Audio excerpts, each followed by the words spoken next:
everybody. My name is Heidi. I'm 16 years old, and I've got two mothers. How is that even possible? Let me tell you, it's a long story. I was actually born in Boston, and my mother had a really difficult delivery. I was all right, but she lost a lot of blood and slipped into a coma. The doctors couldn't manage to find either my father or any of my other relatives, and they couldn't make any predictions about my mother's condition either, so they had no option but to give me to a foster family. They agreed that I would live with them until my mother woke up from her coma, if she did. But years went by. I turned 6 years old, but it still hadn't happened. My foster mom and dad didn't tell me that I wasn't their real daughter, so I lived a happy life with my beloved mommy and daddy in a small town in Minnesota. I couldn't have wished for a better family until it was my father's birthday, and we had a big party at home with all of our friends, a barbecue, and fireworks. We were having so much fun. My father's phone was ringing off the hook because there were so many people who wanted to wish him a happy birthday. But then there was another call. My father picked up his phone merrily, expecting another greeting. But then the smile was wiped from his face. He went pale. I was really worried, but he said that everything was fine. After the party, my parents went to their room and shut the door. I tried to eavesdrop, but I couldn't make out what they were talking about because they were whispering. But then my mom burst into tears. That was far too frightening for me, so I knocked on the door and asked my parents to let me in and to tell me what was going on. And then they told me the truth. They told me about my real mother and her coma and about the phone call. My foster dad was informed that my mother had woken up from the coma, and after a little treatment, she would be able to have her daughter back as agreed. I was absolutely dejected. I begged my parents not to give me back. I think I'd cried my eyes out, but there was nothing we could do about it.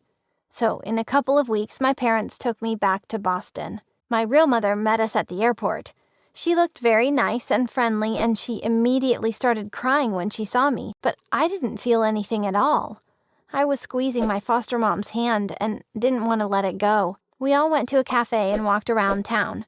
My mother tried to make conversation with me, but I never said a word. Soon the moment to say farewell had come. My parents spent one night with us, but when I woke up in the morning, they were not there.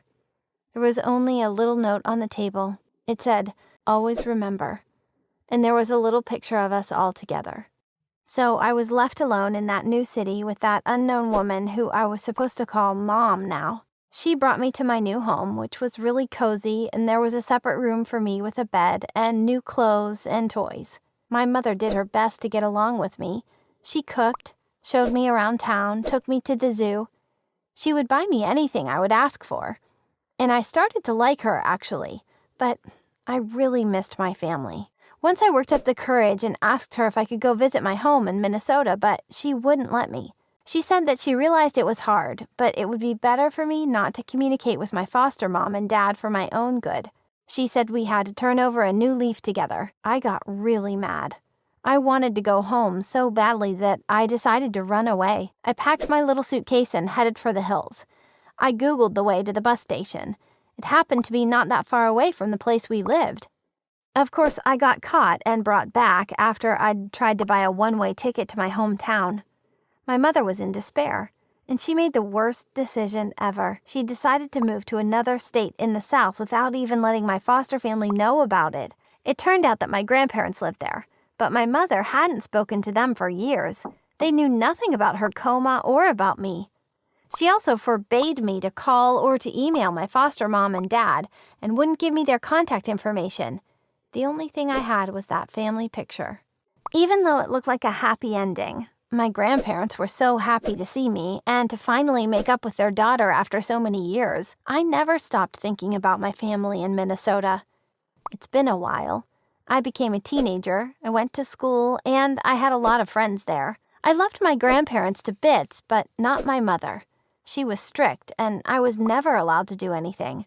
I wasn't a good student, and she would always punish me for bad grades. We had fights and arguments all the time. I started to hate her, and for me, she still remained the person who had taken me away from my beloved foster parents. I didn't know anything about them.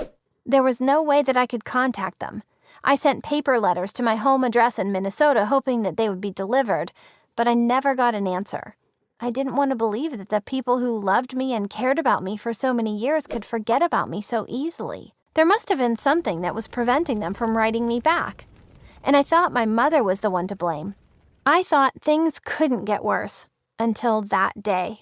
My friend told me he was throwing a slumber party because his parents had gone away, so he invited me and all my friends over. I asked my mom if I could go, but of course I got a no. She said I had to improve my grades first, then I could think about parties. It didn't stop me, though. When everybody went to sleep, I climbed out the window and went to the party. My friends and I had a great time there, but when I showed up at home in the morning, my mother was waiting for me in my room. She was furious. We had the worst fight ever. We kept going at each other. When I finally said, "You are not my mother and you never will be. I'm going to leave school and go back home to my real parents," she didn't say anything and quietly left the room, stone-faced. Later that evening, somebody knocked on my door. It was my grandpa. He's been my best friend and support all these years. He told me that it was not reasonable and smart to leave school just to annoy my mom. He said that we had both suffered a lot and had hard times, but we had to try to understand and accept each other. He also revealed why my mother had left him and my grandma so many years ago. She got pregnant, and my grandma and grandpa were against the baby, against me. My grandpa said how much he regretted his behavior, so my mother made up her mind to leave and to raise the baby all alone. Her boyfriend didn't support her either. So she left college because she had to work to earn a living and didn't even get a proper education in the end. That's why she cares about my studies so much. Now I was very ashamed of myself. I have never thought about all those difficulties my mother had to go through in her life. I went up to her the next morning and apologized for my words. I promised not to leave school and to improve my grades. I asked her why she had never told me her story. She wrapped me in a big hug and said that she was so sorry about what had happened to both of us. She also said it was bad of her not to let me get in touch with my foster family, because it had made things much worse. And then she handed me a ticket to Minnesota. I couldn't believe my own eyes. I was going home. Unfortunately, neither me nor my mother managed to find any contacts with my foster mom and dad. It's been so many years. So I sent one more paper letter home and started off, hoping for a miracle. I arrived at the airport, but nobody met me there. Anyway, I had the address and found my house easily. It didn't take me much time to recognize it, and it looked exactly the same. I was immediately flooded with memories from my childhood. I was standing at the front door with my heart beating, not being able to ring the doorbell for a long time. And then I did. A beautiful woman opened the door and I was sure I didn't know her.